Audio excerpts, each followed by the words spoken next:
ดวง4ราศีกราฟชีวิตดี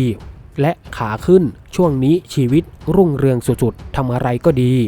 ในช่วงนี้ดวงชะตาของใครหลายคนมีการเปลี่ยนแปลงโดยอาจจะเปลี่ยนแปลงในทางที่ดีและเปลี่ยนแปลงในทางที่ต้องระมัดระวัง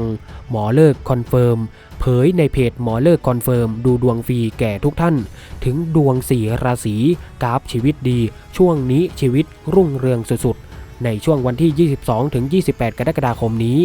สำหรับ4ราศีนี้ประกอบด้วย